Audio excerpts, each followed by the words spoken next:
अस्सलाम वालेकुम, मैं हूं आपका अपना यूयू Sama Ejaz, director the Vision Grammar school.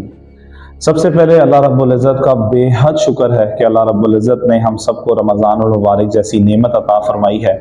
और सबसे पहली एपिसोड में भी मैं इसी चीज़ का जिक्र करूंगा कि हमें बेहद अल्लाह ताला का शुक्र अदा करना चाहिए इसी चीज़ पर कि अल्लाह ने हमें सेहत के साथ, आफ़ियत के साथ इस रमज़ान का महीना अता फरमाया है। तो जब हम शुक्र अदा कर लेंगे तो उसके बाद हम जानेंगे कि रमज़ान और मुबारक कितना बाबरकत, कितना फजीलत वाला महीना है। तो अगर आप इस चीज़ का अंदाज़ा इस बात से लगाएं कि नबी पाक सल्लल्लाहु अलैहि वसल्लम ने 2 महीने पहले रजब, शाबान और फिर रमज़ान आता है, उससे पहले से इसकी तैयारी का हुक्म दिया है। और कई जगहों पर हमें इस चीज़ का गवाही जो है वो नज़र आती है कि रमज़ान और मुबारक सरापा रहमत है। इतनी रहमत है कि बारिश की तरह रहमतें अल्लाह ताला की बरसती हैं। तो मेरे तमाम बच्चे और बच्चियां, मेरे तमाम लिसनर्स इस चीज़ का इरादा कर लें आज पहले ही रमज़ान से कि इस तमाम बारिश की तरह बरसती जो रहमतें हैं इसको हमने कैसे समेटना है। तो इसमें आप क्या कर सकते हैं? सबसे पहली चीज़ ये शुक्र अदा करना है आपने कि अल्लाह रब्बुल इज़्ज़त ने हमें रमज़ान मुबारक अता फरमाया।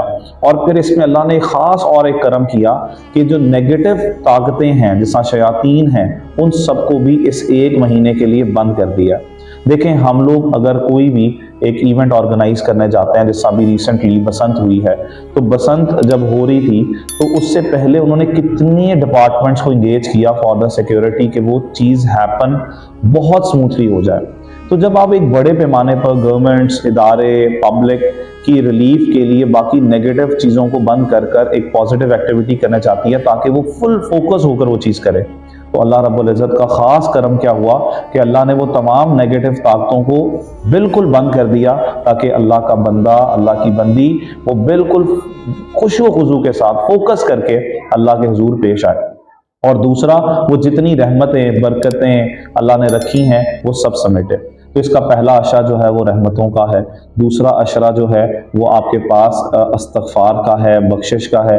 और तीसरा जो अशरा है वो जहन्नुम की आग से खलासी का है। तो जो ये रहमतें बरस रही हैं, आइए मिलकर इरादा करते हैं कि हम लोग अल्लाह रब्बुल इज़्ज़त के इस एहतमाम पर लब्बैक कहें कि उसने हमारे लिए जो रहमत बरकत रखी है कि एक फ़र्ज़ पढ़ने का सवाब 70 फ़राइज़ के बराबर कर दिया। नफल का जो सवाब है वो उसने एक फ़र्ज़ के बराबर कर दिया। एक सदका आपको इतने गुना बढ़ाकर सवाब मिलता है। तो मेरी बहुत गुजारिश है कि अल्लाह ताला के इस बाबरकत महीने पर रहमतें भी समेटें, मग़फ़िरतें भी समेटें और जहन्नुम से जो है वो आज़ादी है उसका भी तमाम करें। तो आज पहले रोज़े पर इरादा क्या करना है हमने कि इस रमज़ान को हमने कैसे गुजारना, ये टाइम टेबल सेट कर लें हम सारे। 5 वक्त की नमाज मेरे बच्चे और बच्चियों ने, लड़कों ने जो है वो बाजमात अदा करनी है, लड़कियों ने वक्त उला पर पढ़नी है। कोई एक रोज़ा भी हमारा मिस नहीं होना चाहिए शरई उज़र के बगैर।